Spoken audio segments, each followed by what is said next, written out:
What we're doing. Welcome to episode 19. I'm glad you know what episode it is. Yes, I keep up with it. It's fine.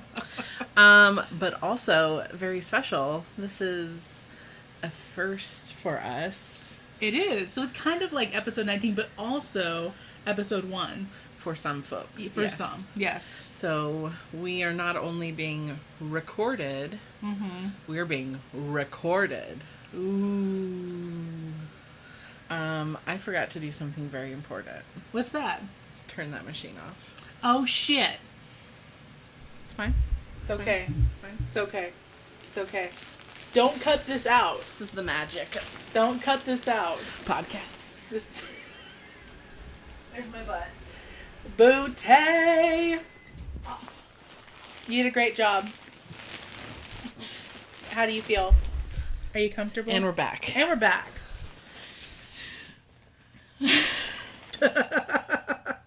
So we're really excited to be heading in a new direction. Well, not a new direction. No, we're just adding to the direction. We're heading another direction. We're drawing the circle wider. Oh. And hopefully we can find some friends on YouTube, just like we found through the podcast and like we found through Instagram. And maybe some of you will be the same folks. And it'll be even more fun because now you can see our faces. Yeah, you can see like how we just kind of blunder around, how we look at our phones when we don't know what we're talking about, how we like wipe our noses a lot, pick our noses a lot. That's true. I mean, yeah, you can see how actual disgusting humans we are. We have lots of beverages. Well, then you have water too. Oh, it's okay. I have coffee. Okay. Thank you, though. So what the magic of the YouTube will be is that if you watch the YouTube, it's going to be pretty much uncut. Yeah. Uncut. Because we ain't got time to edit that shit. Yeah, that's the reason. No, it's because we want you to see exactly what happens. Exactly all the magic that happens. The podcast, we're still going to cut out all the, I was about to say bullshit. It's not bullshit, Aaron. I know, because we just said that people on YouTube would want to see it. Oh, shit.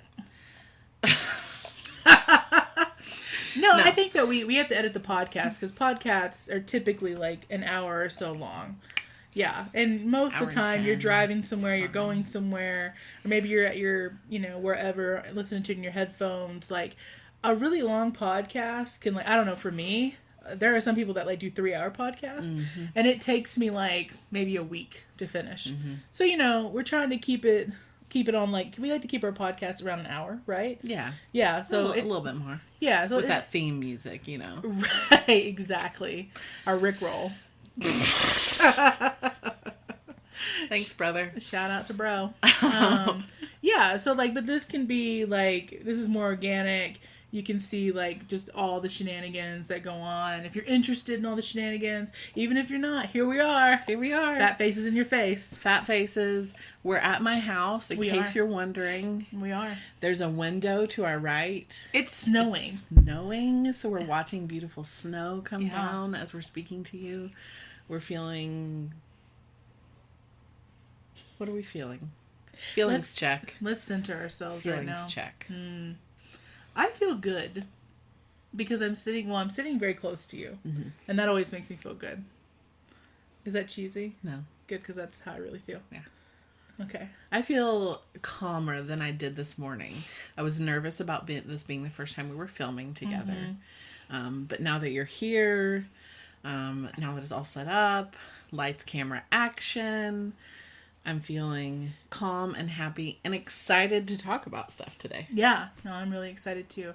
I think the way that I dealt with the knowing that we were going to do something different today was just by dissociating from reality. That's fair. Yeah. I mean, it's a healthy thing that I do to me. That way my anxiety doesn't like get me too ahead of myself. But yeah, as soon as I got to your house, we started like setting things up. I was like, oh shit, this is like, it just feels like another step, which is great. Like, but new things are, they can create anxiety, make you nervous. that's all normal and natural. But yeah, it's kind of like, it's that when we first started doing this, you know, it was like we kind of have to like get to where we forget that there's something else there, you know? Right. It's like we had to get to the point where we like forgot that we were basically holding microphones. It's true, and I feel like in each episode there's probably a turning point of like we would do kind of that's why we have weird intros, because that's like us kind of putting ourselves in that trance of forgetting that there's microphones in front of us, and then we can get into it. So. Yeah, like laughing and just sort of trying to relax and It's water, I promise.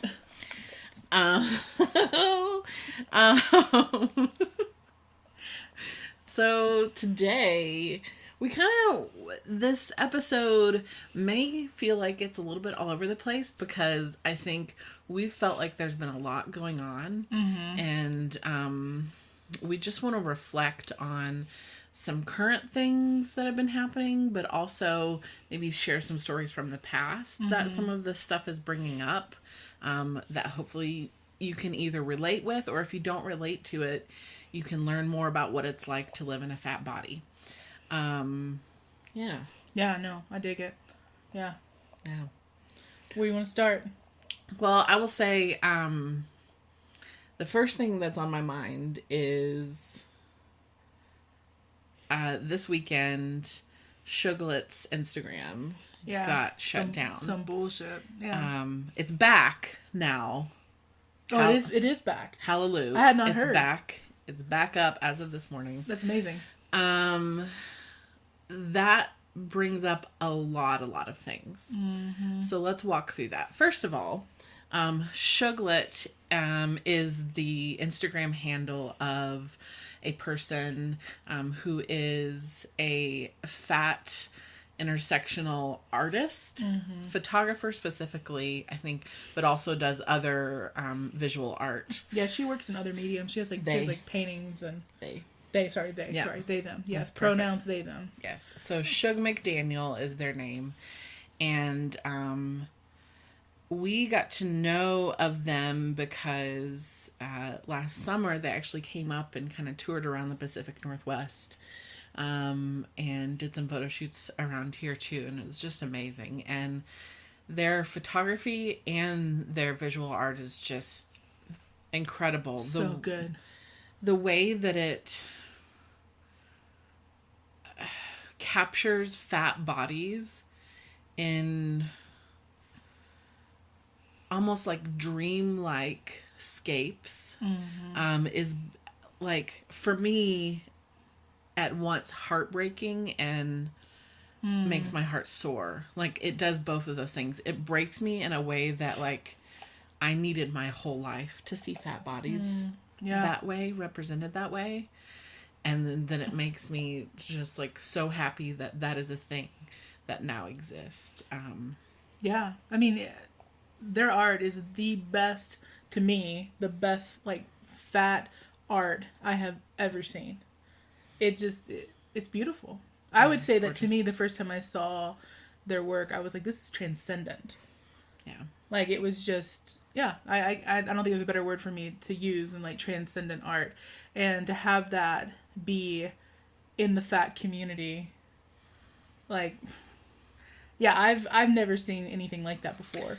Yeah, it has been of huge importance to a lot of people's journeys, I would say, because Shug not only is an artist, but Shug is also, I think, an activist and talks a lot about different causes, but especially racial justice, which is really important, especially when you're already in a marginalized body, to then remind folks to center racialized bodies. Like, that is super important and super helpful. And so Shug's Instagram is not only a place of inspiration and beauty, but also a place of learning. Yeah. So what happened was Instagram, I guess, decided that their photos were a violation of community standards or whatever bullshit they say. Because Shug's art often features bodies that are nude, not showing the naughty parts, but they are nude bodies. I guess I'm assuming someone probably reported them, and then Instagram looked at it and said, yeah, we're shutting this down. I don't know what happened. The frustrating thing about that is, number one, they're an important part of the community. Like, we need them. Yep. I know it sounds silly to say, like, we need an Instagram for the community, but we do. Yeah. Number two, that is how Shug made money, was through their art. And so part of Instagram was, a revenue source for them. And so that was another piece of devastation. And so this weekend, the community really rose up in big ways in speaking out about how that was unfair, uncalled for. It was incredibly fatphobic, because let's be real, there are accounts all over Instagram showing nude bodies, but because they're not fat bodies, they're not scary, or they're not, they're offensive. They're not seen as offensive. Yeah. Yeah, because Shug really went out of their way to cover the nipples and the privates. So that affects, I think that for an artist to go in and to do stuff like that to a beautiful piece of art, that sucks that you have to do that. Yeah. But if you're going to be on Instagram, you got to follow the guidelines. So it felt even more offensive, I believe, to the fat community when Shug's Instagram went down, because we're here's an artist who is going out of their way to make sure that their art follows these community standards, and yet they still got shut down. Yeah. So there's no explanation. And when we posted about it on our Instagram, we had a comment from some homie, I don't know who it was, but they were basically said, nudity isn't allowed on Instagram. And it's no, that's not true.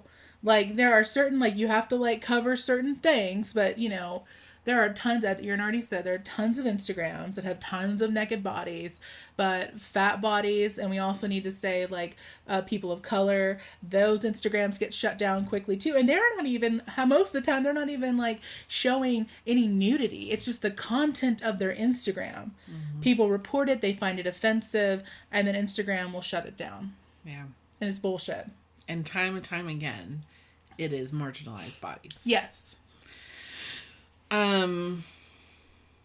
Again, awesome that Shuglet on Instagram is back now. Yeah. It's just another reminder of what being fat in life brings up. Mm-hmm. Yeah. Of what being in a marginalized body keeps you from, just on a daily basis. Yeah. I also would I think that for me, thinking of my body as a marginalized body is a new thing. So I just want to say, for anybody that this might be the first time you've thought about that or really heard that, especially if it's the first time you're joining this episode or you're watching us on YouTube, being fat is are living and existing in a marginalized body. Mm-hmm. That is a fact. Mm-hmm. And even if you haven't, sat with that, Erin and I both want to encourage you to sit with that, think about it, and I think maybe this episode will be helpful for that as we kind of get more into the topic we're going to get into, but to help you maybe start seeing the ways that being fat in the world does cause stress, does cause oppression, and it actually does impact you in a major way. Mm-hmm. Mm-hmm. Yeah. And a reminder, too, that, even within the fat community, there are different types and different instances of marginalization and oppression, depending on, again, the size of your body and often the color of your body. Yeah. Again, we always recognize that, like, as white women, white cisgendered straight women, we probably experience the least amount of oppression in the fat community, which doesn't mean that we don't have anything to say about it, but hopefully we can bring awareness to the oppression that's happening to other bodies as well, and we always want to center bodies of color in the conversation. So yeah, another thing that came out this past week that I think we both found really helpful is actually from a fellow podcaster. So Ash, who does the Fat Lip podcast, which is a great podcast, very different from ours if you're interested in a different perspective. Ash has a really great perspective. And again, the podcast is called The Fat Lip. And so Ash does something she started a couple of years ago. I don't remember exactly how long, but every February she'll do Infinifat February. Infinifat February. Right? Yeah. No, that's good. And so what that comes from is Ash identifies as an Infinifat. And so that is one of the different sizes, basically, of fat in the community. And the reason that she does Infinifat February is she posts outfits. She posts, like, her outfit of the day.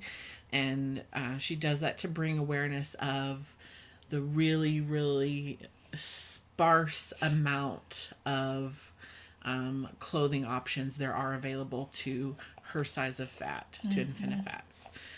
But something that Ash put out there this week, I want to pull it up. Yeah, go right ahead. On the phone, because I super loved it. So basically what Erin's pointed up, you as well, if you're on Instagram, you can look up the Fat Lip, and is it the Fat Lip podcast on Instagram? Or? I think it's just Fat Lip podcast. Fat Lip.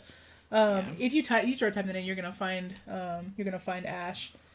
She's got a lot of really great content, and then so she made a chart, and that's what Erin's gonna kind of talk more about. Yeah. So it's called the fatness spectrum. So yeah, this is awesome. This is from her post 3 days ago. So I guess that was the 31st of January. She posted this. So I'm just gonna kind of read this to you. Yeah. So what we would call a small fat, that is a person who would wear, in clothing store size, a 1X to 2X or a size 18 and lower. In torrid sizes, which is one of the most popular plus size stores, they would be a 00 or a 1. The small fats, they can often find clothes that fit at mainstream brands and can shop in many stores. Right. So, at one point in my life, I was considered a small fat. At one of my smallest times as an adult, I was in like a 16, 18. And, I could find some stuff at Torrid, but I could still find, like, I could shop really easily at Old Navy. I could shop pretty easily at, like, department stores like JCPenney or Nordstrom or Walmart or Target, or, it was easy for me to find both nice things, but also fast fashion.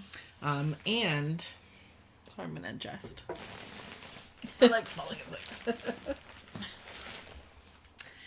And it was easy for me to find undergarments. Okay. True story. Next one is mid-fat. So this would be, in store sizes, a 2X to 3X or 20 to 24, or torrid size 2 to 3. So it says this one, mid-fats can shop at some mainstream brands, but they're mostly dedicated to plus brands and online. So I would say right now I am on the top end of a mid-fat. So I am generally in like size 24 pants. Because I'm smaller on top, I can still do like 2X, some like super stretchy 1X, not usually, but like at Old Navy, I'm definitely looking for the 2X and 3X shirts, like the button ups, you know? Yeah. Yeah. So again, this person can still shop at some stores, still be able to walk in and walk out with something, some fast fashion, you know, the plus size at Target has kind of gotten a little more upscale. But also does have to do a lot of stuff online. So I do online shopping. I find that ASOS is really good for my size, for like dresses and things. What else? Yeah, no, I would agree with that. Online's great. I mean, well, I say great, but it's better, or it's at least faster, easier, in theory, right? Mm-hmm. Than maybe going into a shop. Well, and I think the hardest part about, and I'm kind of like, and I don't want to jump the gun, so I fit more in both categories of the one that we're on now and the next one, but like I think that the easiest part maybe about like shopping online is that you don't have to deal with the frustration of a tiny selection in a store like Walmart or Target that's like a corner, you know, like they have these like this huge array of straight size clothing, and then they have this like tiny little square, yeah, it can just be really disheartening and frustrating. So if that's too much for you, online shopping can be can be helpful, but then of course you don't know how it really fits on your body until you get it in the mail. So yeah. So the next category is super fat. So this is sizes 4X to 5X, a pant size 26 to 32, and then torrid sizes 4 to 6. And so this person wears the highest sizes at plus brands like brick and mortar shops, and can often only shop online. True that, yeah. Yeah. So yeah, I'm a combination of a mid-fat and a super fat. And it really just depends on the brand of clothes. I'm tall and I'm long-waisted, so I like long shirts. Especially since like we live in Seattle, and so like the classic standard dress of a Seattleite is like leggings and like some type of dress or long shirt. Yeah. And so like I like to get shirts with length, so I frequently will buy a 4X or a big 3X. Just depends. But like, you know, truly that just tells you that like sizes are also kind of bullshit. Yes. Absolutely. It's true. Well, sorry. It's okay. Okay. My legs are falling asleep. Sizes are kind of bullshit. Sizes are totally bullshit. And because there's a whole lot of reasons why.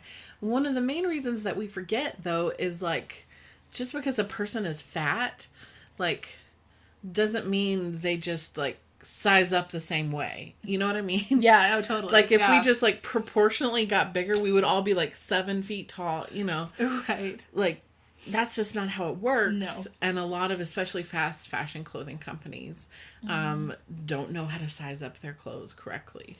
And so that's why there's a wide variety. Again, like there's probably I have bought some things from Torrid that were a 4 or 5 or 6 just because that's how they fit, you know? And well, you'd think like, even at a same store, but no. It's like that t-shirt that I gave you. Yes. Like I bought this cutesy t-shirt from Torrid, and it was a 4X, I think. Yeah. And I was like, oh, this is so cute. Like it had like a little narwhal. Had a narwhal coming out of a pocket, and I was like, oh, this is so cute. But then I put it on and I was like, I could have worn it with like a high-waisted skirt, but I was like, it just wasn't comfortable. Yeah. And I have, you know, like it was like really the sleeves were tight on my arms, and I was like, you know, and if I get something that's like a little bit too tight for me, I'm always like, here you go. Yeah. And it was like perfectly fitted for me. Yeah. So yeah. So again, even like stores like Torrid that, you know, only sell to like, you know, quote unquote plus size women or fat women or whatever, even their sizes, you know, normally a 4X or a 3X shirt at Torrid, I usually don't have a problem with wearing. But, like, in that instant, yeah, I was like, the size was totally off. Yeah. Another thing you'll notice is that in these categories, weight is not included. Right. Because, again, you could be a 350-pound small fat. Like, you legitimately could be. Yeah. And it's just because of how your body is shaped. Yep. Okay, and so the last one, which Ash identifies as, is Infinifat. So that would be a size 6X or higher, pants size 34 and higher, and sometimes can fit into as toward size 6 if you're on the lower end of that spectrum. And so it says in Infinifat, it's very difficult to find anything that fits even online, often require custom sizing. There are so few options for clothes as you move up the spectrum. For Infinifat and Superfat, it is dreary out there. Especially if you're a person who needs like a uniform or you have to wear certain types of clothes for work, that makes it even harder. Yeah. Like, just... So that's another, as we're talking about, like, being fat in the world, just doing your job can be hard because maybe you don't have the clothes to wear. Didn't you have a friend... I don't want to steal your thunder with this story. No, go ahead. A friend who worked somewhere and the uniform was a certain t-shirt that they couldn't yet fit into, and their boss told them that they would need to... Oh, okay. Yeah, so this is the girl that, if you've been listening to us for a while, she's the same one that tried to reach out to me about that, like, she was on that, these weight loss shakes. Okay. So for a minute, she was working at the place that sold the shakes, and it was like a health shake bar, whatever. And she got the job, and she's working there, and they gave her, like, a uniform t-shirt that she's supposed to wear, and it was too small. Like, they didn't go up past, like, a size, like, extra large or some shit. And, yeah, they were like, well, you can, like, this is your shirt. Like, you can, like, as you go, like, you'll just, like, work your way into it. And I was like, and what, that's when she posted that on Facebook, it was kind of like I have a goals shirt. Like, it was, like, a happy thing. And I was like, this is bullshit. Like, they should give you a shirt that fits you. Yeah, I was, like, super pissed off. And it really, like, those moments like that, like, break my heart, though. Yeah, it's horrifying. Yeah, because it's like, we, as fat people, we've been taught, societally, basically trained to, like, oh, yeah, you're right. Like, I'm wrong. My body's wrong. So I should accept a shirt that does not fit me and makes me feel, like, uncomfortable. Yeah. Yeah, because I'm fat. Yeah.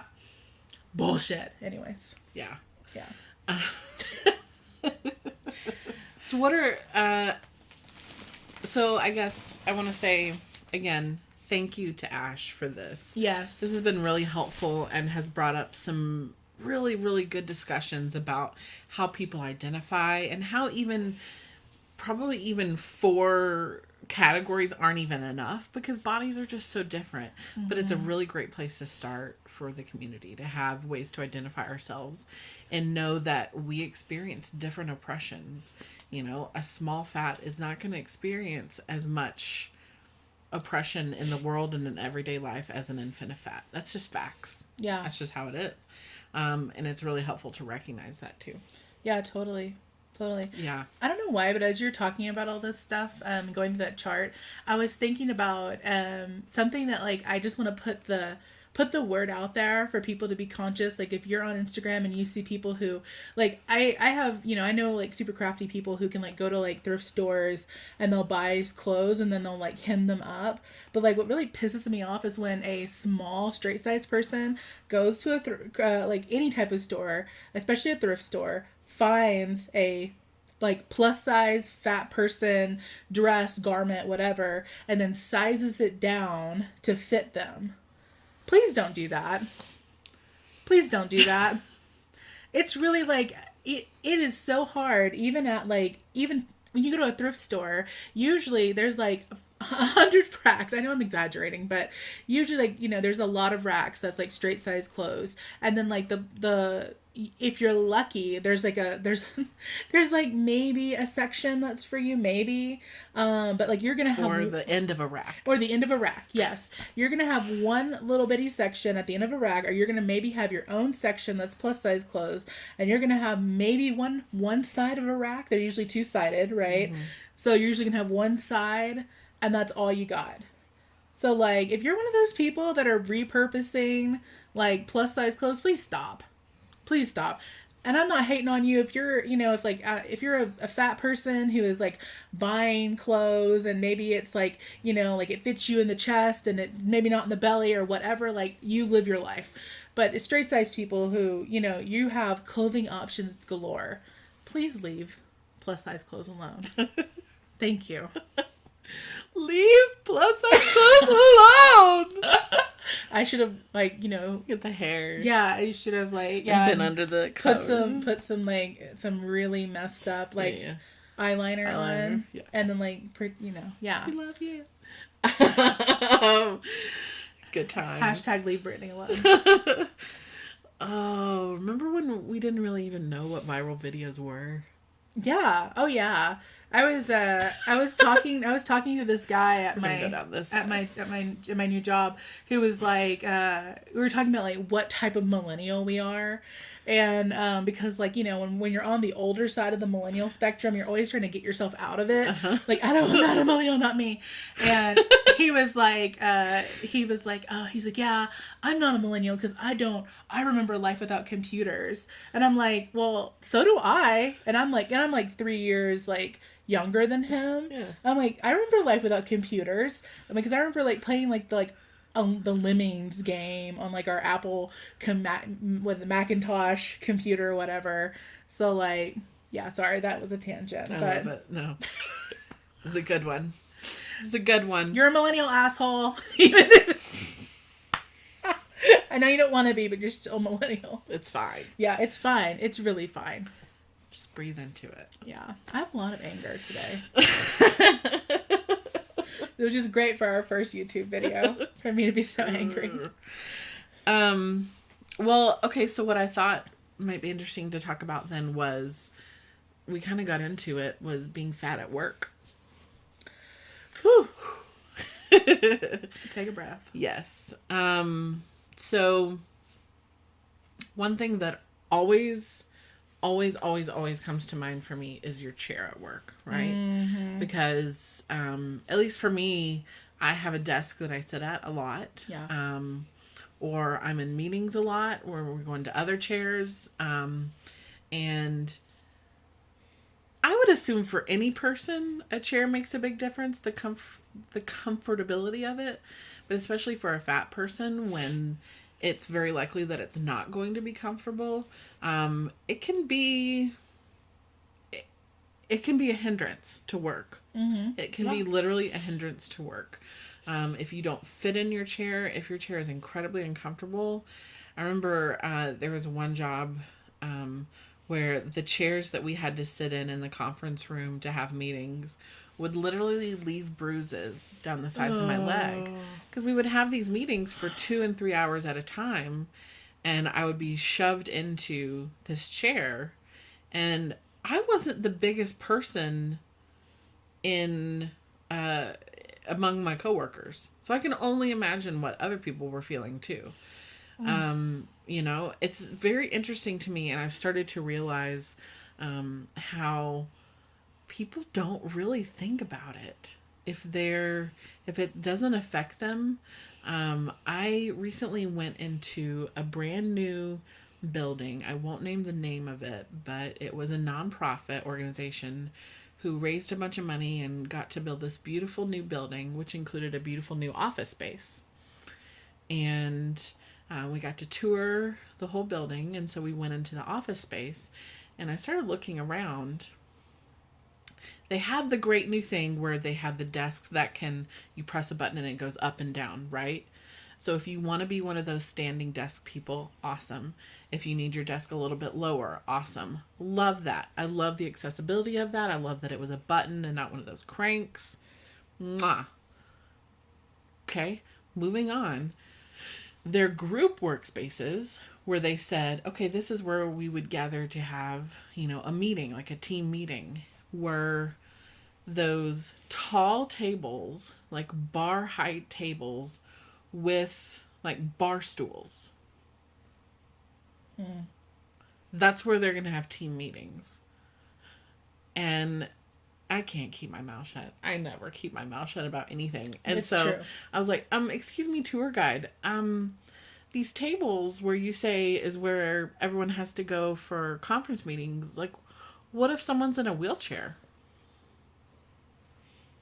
Like, great question. Like, how? And the table comes to their like forehead, Yeah. right?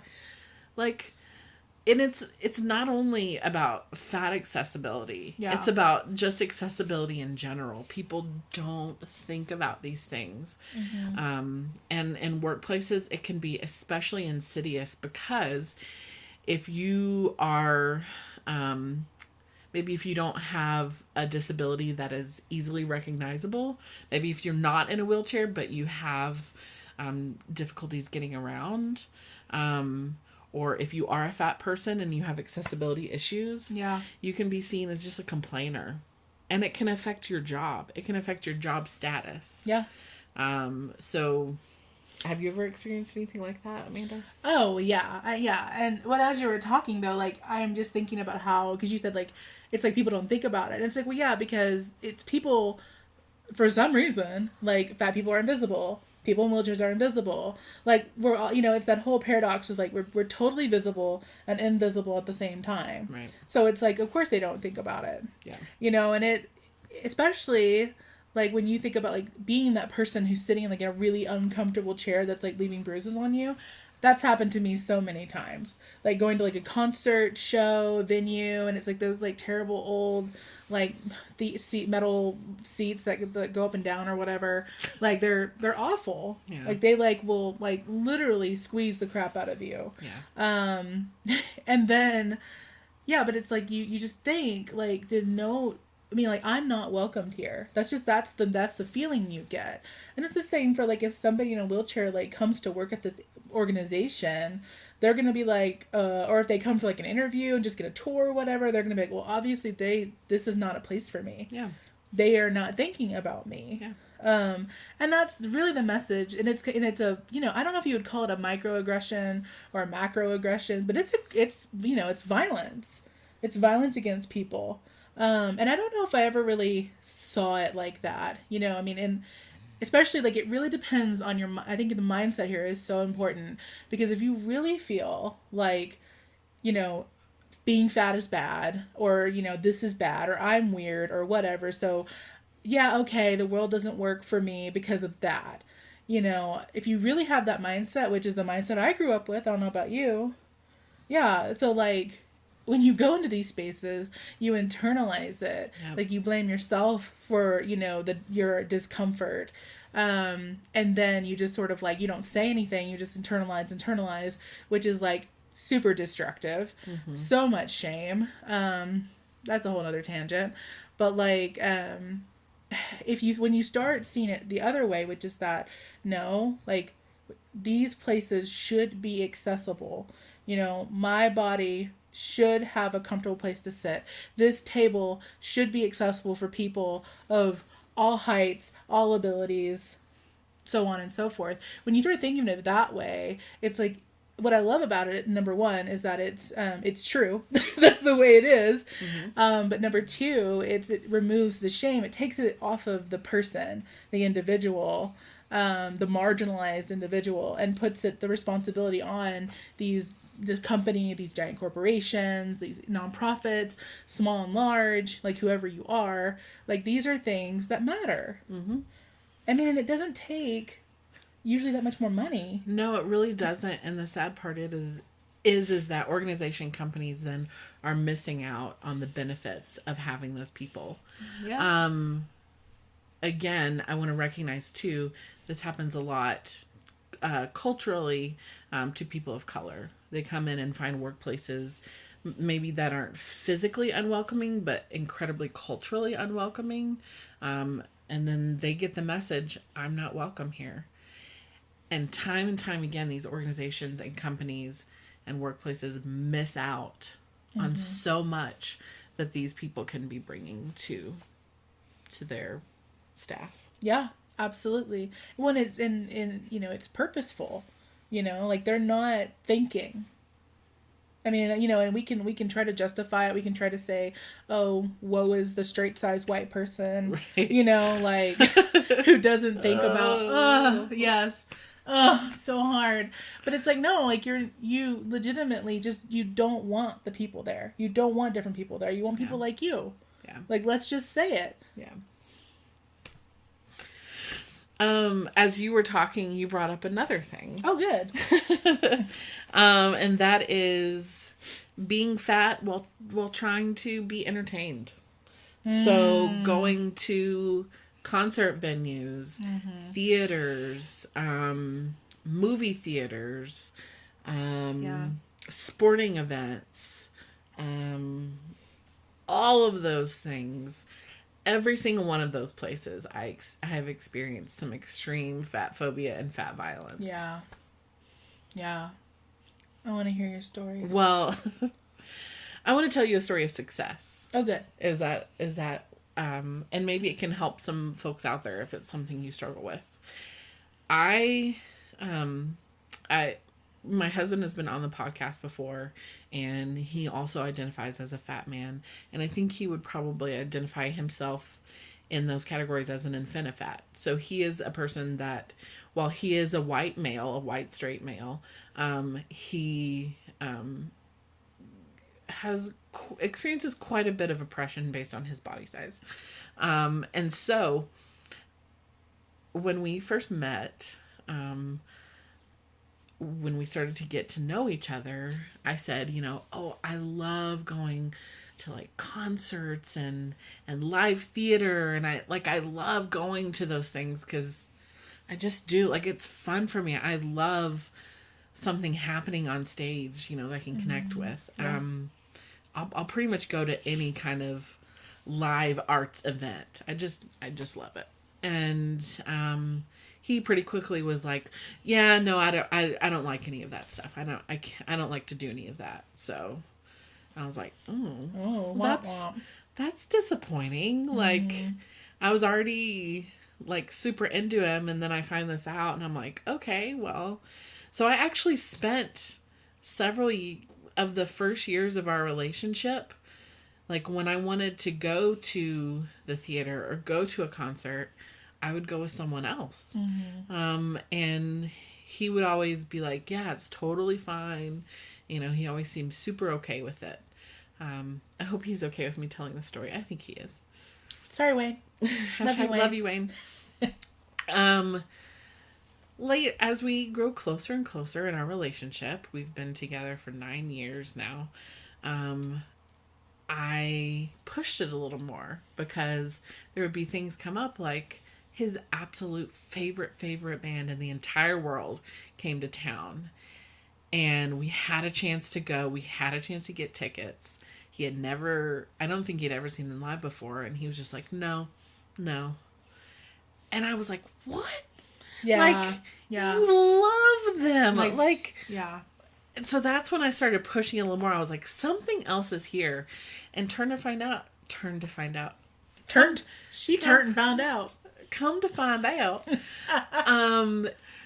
It was because of the shame that he felt and how uncomfortable he felt in those venues, that he felt incredibly unwelcome there because he didn't fit. Like, I was talking about like those flip down seats when you go to a ball game or something. He doesn't fit in those chairs. Yeah. He tries to like make his body as small as possible to fit in those chairs, but he doesn't, And so he had just told himself, well, I just don't like them. Yeah. So that I never have to feel that rejection of feeling like I'm not welcome there. Okay, sorry. Now, as I said before, I don't keep my mouth shut. So, from that day forward, well, no, I won't say from that day. I had started doing a little bit in restaurants. But I said, no.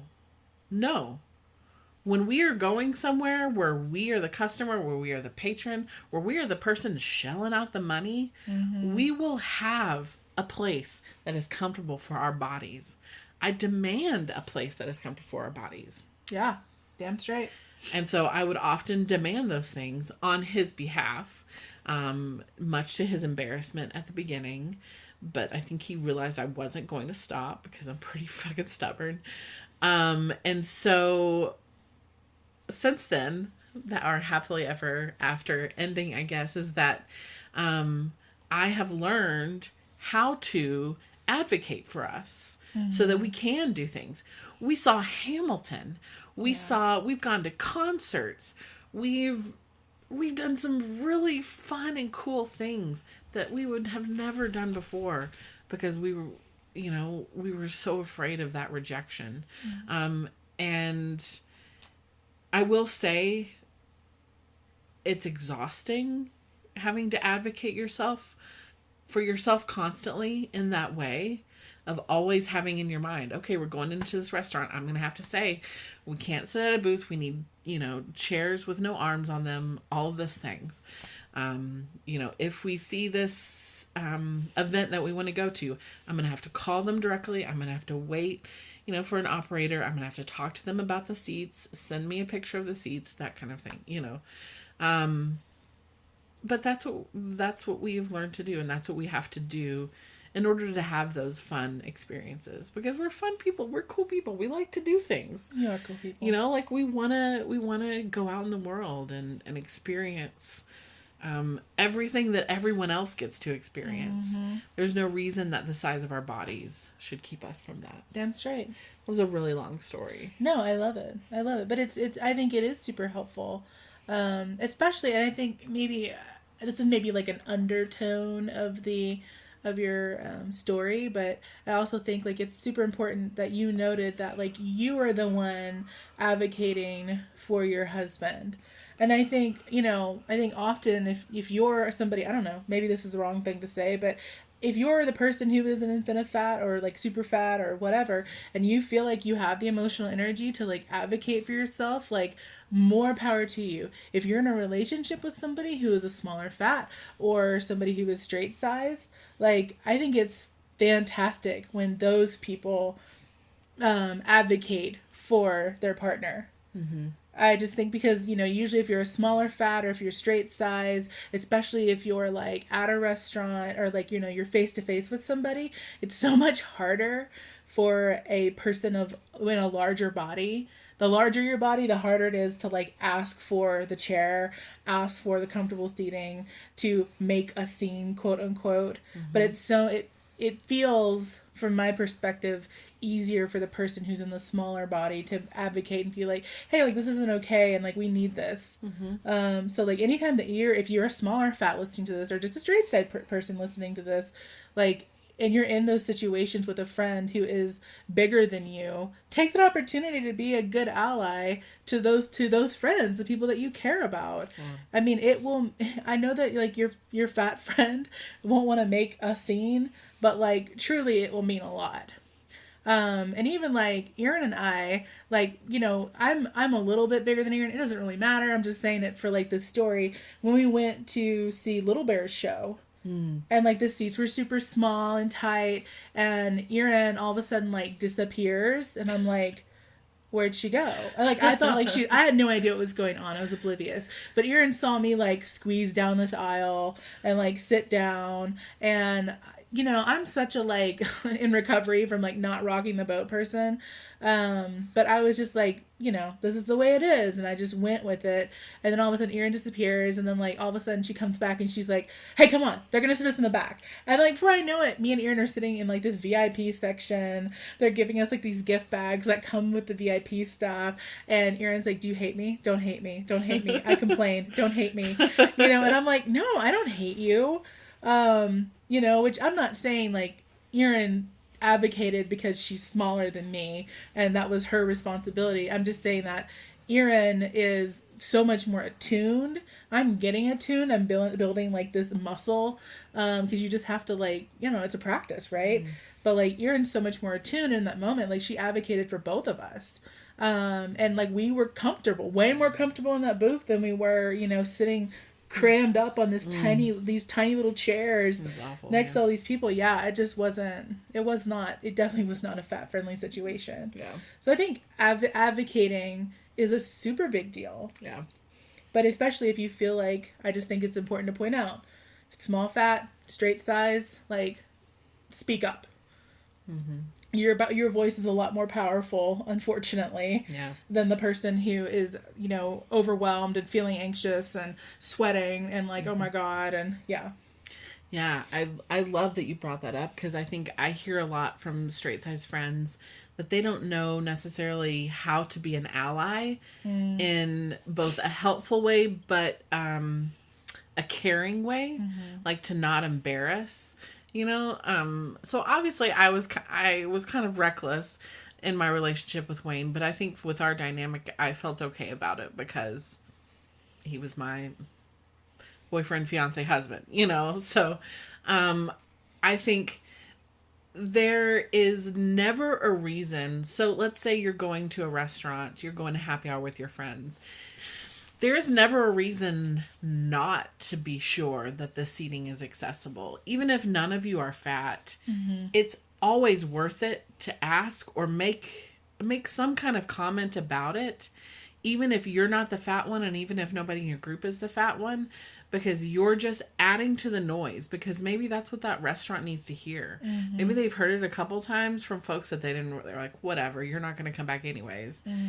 But if they see you as a person who has some privilege, making an effort to notice that and note it to them, that is so helpful. And that's a great way to be an ally. It doesn't have to be hey, we got a fat friend over here, why don't you got a seat for her? Like, next time I can't find a chair, I want you to do that for me. Hey, you got a seat for my fat friend over here? Like, please do that. And that's never how I did it with my husband either. It would always be, you know what, these seats aren't going to be comfortable for us. We're going to need some more accessible seating. I always use accessible as a term, because then that gets their brain thinking, okay, how else is this inaccessible? There's all these restaurants that are so cute and cozy and blah, blah, blah. And you have to do the mental math of like, okay, how am I going to, they want to put me at that table back there, but then I have to navigate around all these people and like, where's the bathroom? Where's the exit? Like, you're having to do all this mental math. It's true. Just to be in a place. Like, so fucking true. It's a mind fuck. Yeah. Well, and this is kind of like when we were starting this conversation and I said, like, we're going to get into, just how the mindset of being fat in the world and how that can impact us. Like, so if you've never thought about it this way, if you're the person like I was, like Erin was, a few years, 4 years ago, whatever, that were totally like ingesting all this constantly, like, you gotta sit with that for a minute and think about it. Like, think about how that affects you, constantly blaming yourself, making this all like your shame, your fault, I'm wrong, I'm fat, I'm blah, blah, blah, whatever, blah, blah, blah, whatever negative criticism, inner voice that you have, like, you're constantly, and you didn't get that on your own. Like, it's not even your fault that you have that. Like, you were raised in a society that is inherently fatphobic, inherently racist, inherently ableist, inherently sexist. Like, so, depending on where you fit on these intersections, like, it's heavy. It's so heavy. And when you start, no pun intended. No pun intended. Like, I think it feels like rocks in my heart. Like the more that we like wake up to this stuff, the more that, me and Erin have had these conversations and process, and, I feel like when you do have friends or community that are going through this, you have people constantly shining lights onto you, in like good ways. Cause like if Erin has a realization, she tells me and I'm like, oh my God. And then I can't get it out of my head, cause I'm thinking, oh, you can't stop seeing it and you can't stop feeling it once that awareness occurs. But like, I don't know, I guess I just wanted to make that point that out, because I think so often we just carry this stuff around and we don't realize like how much energy it is absorbing just living in the world. And like when we brought up this topic of like just basically being fat in the world, which obviously like there's lots of feelings behind this topic. You know, like I just started a new job, and I've thought a lot about like being fat on the bus, being fat, like my job, sometimes when I take the bus, like the bus drops me off like half a mile away. And so I'll walk. I'm able to walk half a mile, but the hard thing for me, the thing that I constantly feel, is that people are looking at me. And you know, and the thing that I have to keep reminding myself, I have to keep battling, is like, yeah, but you're walking. They're in cars. Who gives a shit what they think? You're walking. You're walking to work. Who cares? Like, it doesn't matter. And even if you take that further, it doesn't matter if they're in the car or if I'm walking. There's no moral value on what I'm doing or what they're doing. But like that kind of dialogue is in my head almost every time I walk to work. That is energy, people. It's energy. Now, I would say to me it's healing. Like, I'm glad I have those thoughts, because at some point it's going to get me to a place where I won't have to have those inner battles. But it is... it takes energy. Yeah. And it's hard. It's hard work. But it's, yeah, I think you have to do it. Like, or you're just going to like keep absorbing it for the rest of your life. And yeah. Yeah. I think that is, you're right. Kind of the work of the last year for us has been a lot of shining lights on new things for each other, and having other people shine lights on new things for us, and thinking about even the dumbest shit, like, you know, what's it like to be fat walking down the street, that no one else would think about, but we think about. Every fat person thinks about, you know, like, or every person of color thinks about, every queer person thinks about.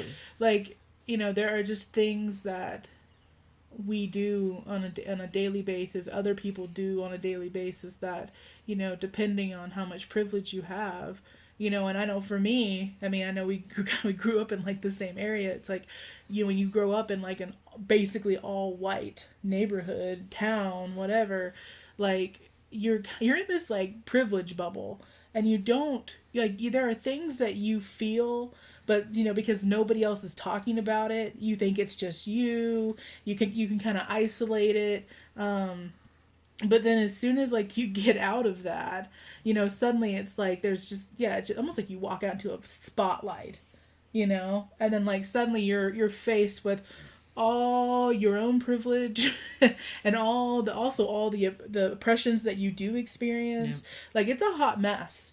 It's a hot mess to dig through all of that, because it's painful.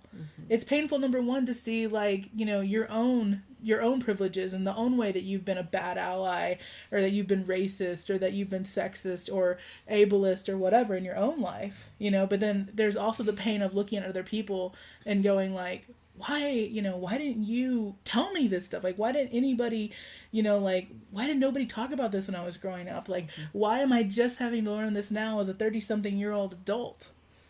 And so there's anger mixed in, there's grief, like there's, there's, yeah, it's a lot. Yeah. It's a big old cocktail. Yeah. It is definitely. It's a real strong cocktail. It is. And not a delicious one. No, it's, you know, but at the same time, like, it's, you gotta see it. Yeah. You know, and if you don't see it, like, you're just gonna stay stagnant. And if you stay stagnant, like, I don't even want to think about it. Like, I just, sometimes I think, like, you know, the term of, like, ignorance is bliss, right? It's like, you know, gosh, it'd be so nice to go back to my all white town and not have to think about any of this shit and but it's like, but then, like, the reality is that you're a prisoner. Yeah. Like, you are a prisoner, and you're ignorant, and you're spreading, you know, oppression and hate under the guise of, I'm a good person, especially if you're a white person. Yeah. Yeah. Yeah. Kind of what you're getting at is the paradox of truth being such a huge weight, but also more freedom. Oh, yeah. Than you could imagine before. Yeah. Yeah. No, that's perfect. Yes. I think all of these things that we've talked about, and we could go on for hours. Yes. I'm sure these things will come up again, and more stories that we missed today will come up again. But what I want to say too is that we are working ourselves to be better allies. Yeah. Not just to our people in the fat community, but to all people, to people of all races, and to people of all gender identities, to people of all abilities, everything. And so that's something that we are always working on in ourselves. And again, because we hold a greater amount of privilege than a lot of people in these spaces, that means that we then probably have a greater amount of energy and a greater amount of ability to do this work. So that we hope that we, as we continue to do this work, if you are someone who needs some encouragement in that way, or someone who needs some support in that way, we hope that we might be the people that you could come to for that. We want to be that for anyone who needs it, because again, it's heavy and it's messy and it's hard, and we can't do it alone. Yeah. No, for real. Yeah. Yeah, and I think that's the beauty of like community, is that just to know that you're not alone. There are people out there that are willing to, help call you in, willing to help hold you up, walk with you through whatever. You and I, we try, to use our platform, whatever that is, like platform. And, we want to keep like trying to bring other people's voices to the front, because there are just so many people out there that are doing like amazing work, that are just striving in spite of just impossible odds. And those are the people that are on the margins, the people that are experiencing all sorts of intersectional pain, I would say. They're the ones who deserve the platform. Like they're the ones who deserve to have their voices heard, because they have, we need to, all of us need to wake up. On that note, it is February. It is. Normally, I think we would do our question where we say, who's inspiring you? But I want to skip that today. Maybe not skip it, but I want to talk about something different. Because it's February, the shortest month of the year, which also happens to be Black History Month. Which I have a lot of thoughts and feels about that. It being the shortest month of the year. So we are both strong believers in supporting people of color in the work that they do, especially the emotional work that they do. I'm a huge believer in financial reparations to Black people of color in general, but I would encourage you to look into that, what that might mean for you, especially this month, supporting Black businesses, supporting Black women specifically, maybe supporting their efforts to get some self-care for themselves, because Black women are doing a lot of the education and emotional labor in spaces that we are in, and probably spaces that you are in too, and you just don't realize it. Black women have been the backbone of so many movements for liberation in history. It's not even funny. Like, Google it, educate yourself, give money to Black people. Yeah, and if you need an amazing resource, she's on Instagram. Erica Hart. Her Instagram is I Heart and H-A, so I, then H-A-R-T, then Erica, E-R-I-C-K-A. Erica Hart is a sex educator. She is a writer. She's a breast cancer survivor. She's amazing. And her pronouns are she, they. And they are amazing. And the podcast that they have out is called Hood Rat to Head Rap. And it's a podcast that I've been listening to a lot lately. And it's hard. It's hard for me to listen to it as a white person. Because they are constantly bringing to the forefront all the ways that our society has failed Black people and people of color in general. But especially Black people. And especially white people. And so it's, but one of the things that, for one thing, go check out the podcast. There's a great podcast that I listened to recently on the topic of reparations.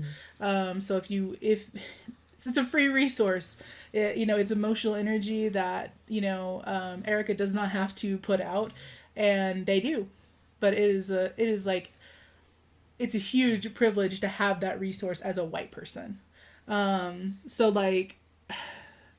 one of the things that Erica talked about that I think is really important, that as we do this work, is that don't publicize it. Don't talk about it like you should toot your horn because you're, doing something giving money to a Black organization or whatever. Because that's what she was talking about, how Martin Luther King wouldn't have called himself an influencer, and that we shouldn't take credit for this work. These are things that, we just need to do. As humans, being humans to each other.